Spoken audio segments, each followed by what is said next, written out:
that my colleagues know how important it is that we do follow up with our commitment to Ukraine and pass the legislation that's on the floor this week to provide supplemental funding to the Ukrainian government, to their military, and also for the humanitarian effort. I will also highlight tonight the continued Ukrainian counteroffensive up here in the northeast part of Ukraine, where there's been a good deal of success. The light blue is parts of Ukraine that have been liberated just in the past few weeks. It's about 3,000 square miles. The red is parts that are still occupied by Russia. I'll talk about the sham referendum that President Putin announced just last Wednesday and then took place over the weekend, the reasons and consequences of Russia's recent decision to draft an additional 300,000 troops, as well as Vladimir Putin once again threatening a nuclear attack. I will also discuss the vote in this body again this week, because we, in the next couple of days, are going to decide whether to provide additional funding for Ukraine. It's so important we continue to provide that support at this crucial juncture, just as Ukraine is making progress in pushing back against Russia's war of aggression. Last week, I touched on the extraordinary success of this counteroffensive. As you'll recall, Ukraine launched a surprise lightning counteroffensive here in the northeastern part of the country, which caught Russian forces off guard. In a matter of days, Ukraine liberated over 3,000 square miles of territory and sent the invaders rushing back to Russia, back to eastern parts of Ukraine. To the north, Russian forces have been pushed back to the international boundary here and over into Ukraine, or some into Belarus. Along this front line is a river, and it's the Oskil River, which many thought would be a natural barrier to block Ukraine from making further gains. And yet, as we've seen in the last week, Ukrainian forces have actually managed to cross this river and establish major bridgeheads, including one here at Kupyashank, right here, and also one here east of Izium. Izium is the place where, unfortunately, there were all sorts of atrocities discovered when the liberation took place. But there's been additional Ukrainian success here in progress crossing the river to the east of Izium. As you'll see from the map, this a key city called Liman will soon be surrounded by three sides.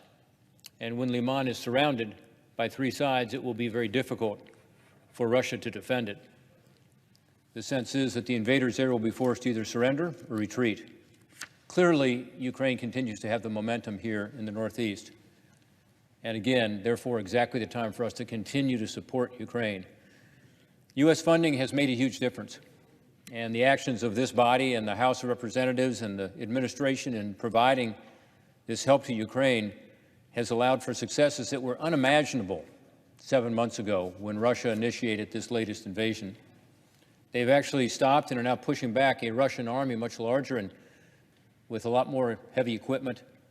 Our support, along with that of over 50 countries around the world. And let me underline that, 50 countries around the world or more have now provided military assistance to Ukraine. That has helped enable the survival of this country as a free and independent Ukraine.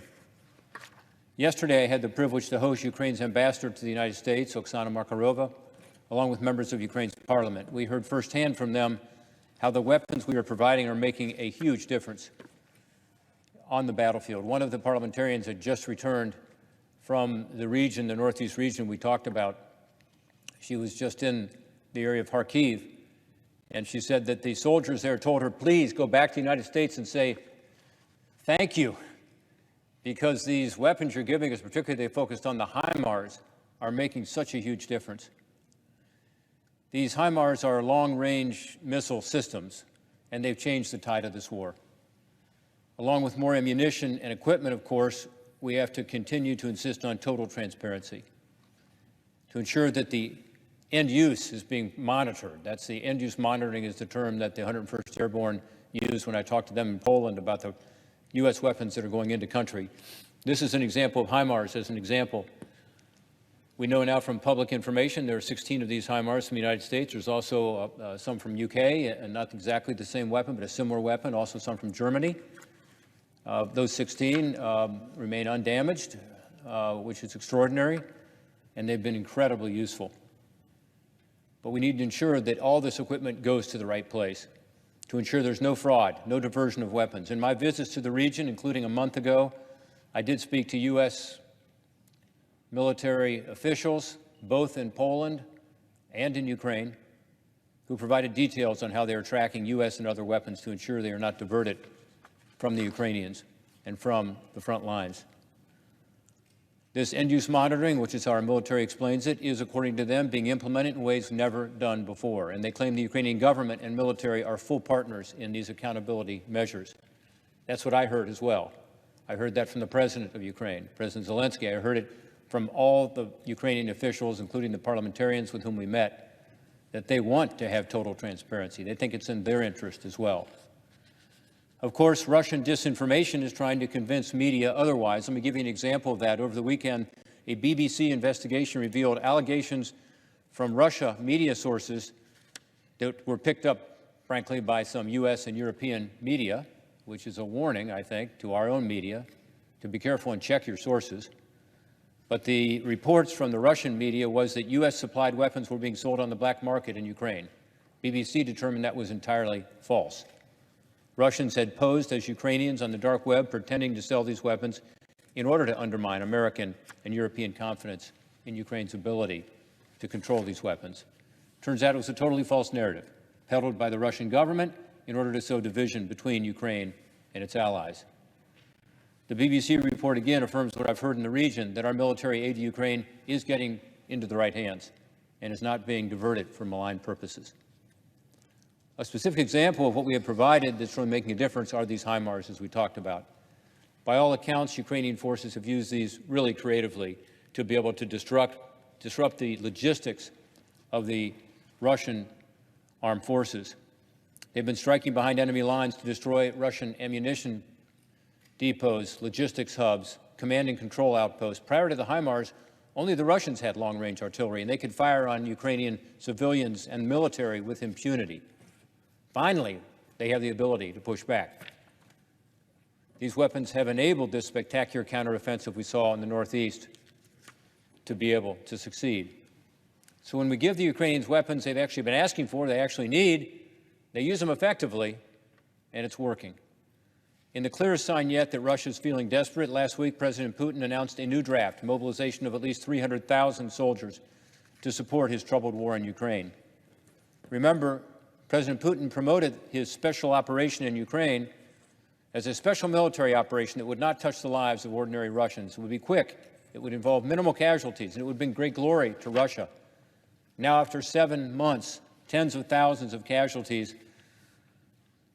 a substantial part of their military equipment being lost on the battlefield, and global outrage of what Russia is doing, President Putin is being forced to implement Russia's first mass mobilization since World War II to bolster his failing war effort.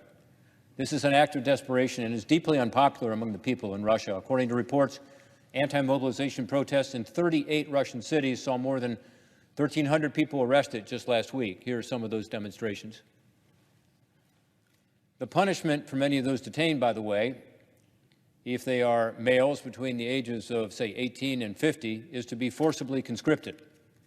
Meanwhile, several Russian enlistment offices have been burned down by citizens armed with Molotov cocktails who want nothing to do with Putin's war in Ukraine. In fact, the announcement of the mobilization has caused many thousands of military-aged men to flee Russia to avoid being sent to war.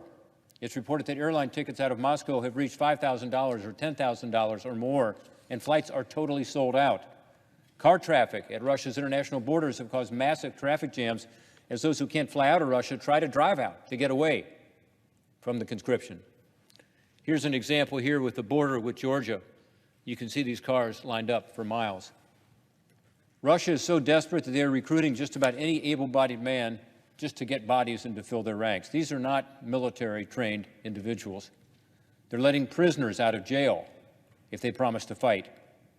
Despite the official policy that this mobilization will only draft men with prior military experience, they will take anyone. In Irkutsk region of Russia, a young man shot and killed a military commissar who was attempting to conscript his friend who had no prior military experience. President Putin is breaking his promises to the Russian people, and they are responding. Russia's desperation has shown itself in other ways, too. After numerous postponements, Moscow-backed occupation officials in Luhansk, Kherson, Zaporizhia, and Donetsk Oblast suddenly announced last Tuesday they would hold immediate referendum to join Russia, which they completed over the weekend. In typical Russian fashion, these so-called referenda are not free or fair. The results have been preordained in Moscow, and the actual conduct of the voting is just theater.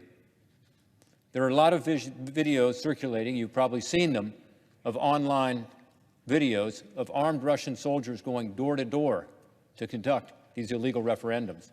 So you have an armed soldier with an automatic weapon next to an election official asking someone how they're going to vote. Here's an example of one of the photographs that somebody bravely took of a Russian soldier literally looking over the shoulder of a Ukrainian citizen. How can any Ukrainian vote against a referendum in the face of an automatic rifle? The European Union, the United Nations, the United States, and others, of course, have caused these sham elections. It appears that Russia thinks by claiming these territories as theirs, it can justify now their use of chemical, biological, or even nuclear weapons in order to defend what Putin would call his own sovereign territory. Of course, no matter what Russia says, all of this is Ukrainian territory. It is sovereign Ukrainian territory. Sham referendum is only a Russian escalation of their illegal and unprovoked war on Ukraine. So the results this week are predictable. You can look for them. It'll be 95%. It'll be 98%. The process won't be fair. It'll be done with flagrant disregard for Ukrainian law and for international law. Russia's actions reveal their weak hand, and the world is not fooled. UK Defense Secretary Ben Wallace said that the partial mobilization and the annexation of parts of Ukraine are an admission, as he said, of Mr. Putin's invasion failing. Ambassador to Ukraine Bridget Brink called the announced measures signs of weakness. We must make it clear that the United States will never recognize Russia's claims to these annexed territories. President Putin's veiled threats last week, and again this week, some say, to use nuclear weapons to defend illegally annexed territory have received a good deal of media attention. First, it should be noted, he's made similar threatening statements in the past. But he also knows that the use of nuclear weapons would be catastrophic for his own country. As the Washington Post said over the weekend, there are no military gains to be had from a nuclear attack that indiscriminately incinerates everything in its path and leaves the land inhabitable, end quote. The nuclear fallout of attacking neighboring Ukraine, of course, will also affect Russia and its citizens. Meanwhile, if he were to act on such a threat, President Putin would immediately turn his country into even more of a pariah than it is now, and there would be a severe consequence, as the United States has warned. Nuclear weapons have not been used since World War II, almost 80 years ago. Using them now would plunge us into a far more dangerous world, and the world will never forgive President Putin.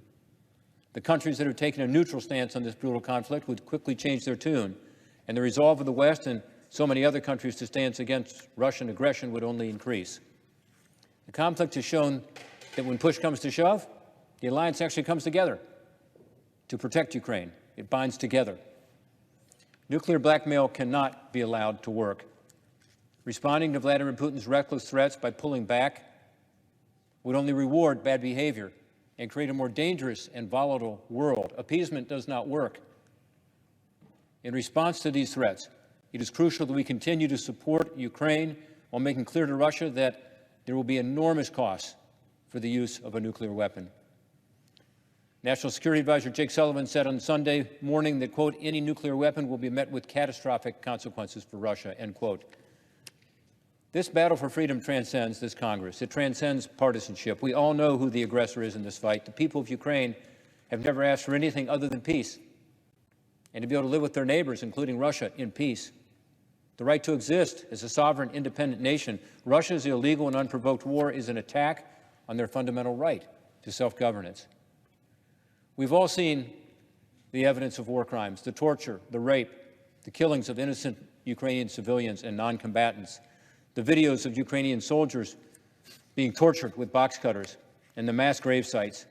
NATO's response last week to the Russian atrocities in Izum this past week was to reaffirm, quote, our unwavering support for Ukraine's independence, sovereignty, territorial integrity, and for Ukraine's inherent right to self-defense. NATO allies remain resolute in providing political and practical support to Ukraine as it continues to defend itself against Russia's aggression, end quote. Global support for Ukraine has increased in response to the increasing number of atrocities being committed by Russian soldiers.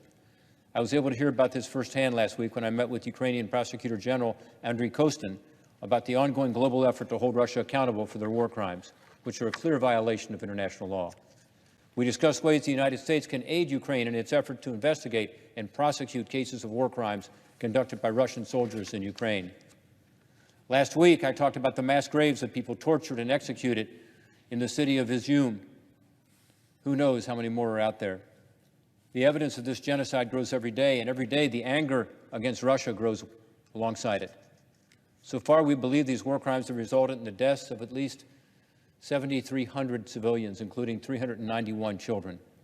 The West and our allies must all recognize that these Russian atrocities will not stop until Russia believes the costs are too high, until there are more Ukrainian victories on the battlefield, and until the sanctions are more effective at cutting off funding to Russia's war machine.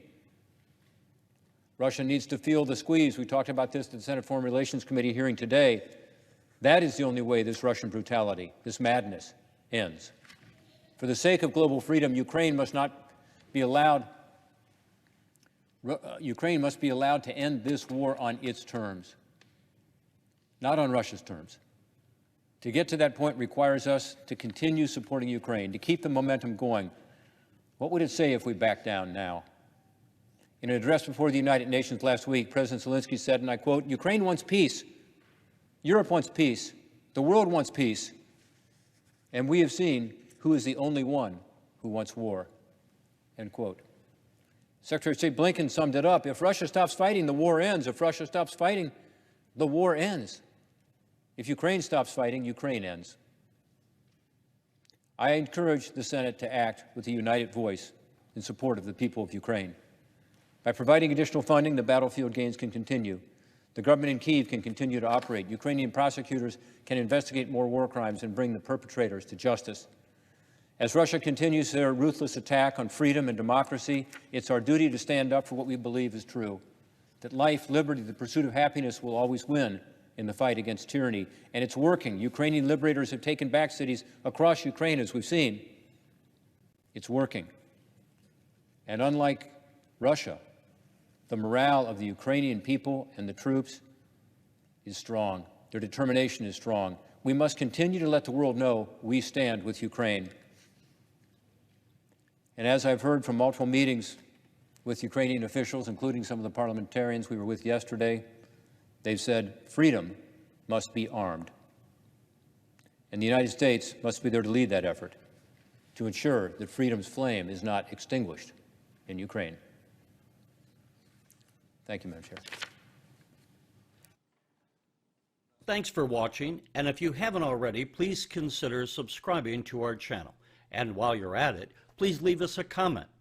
Thank you for watching.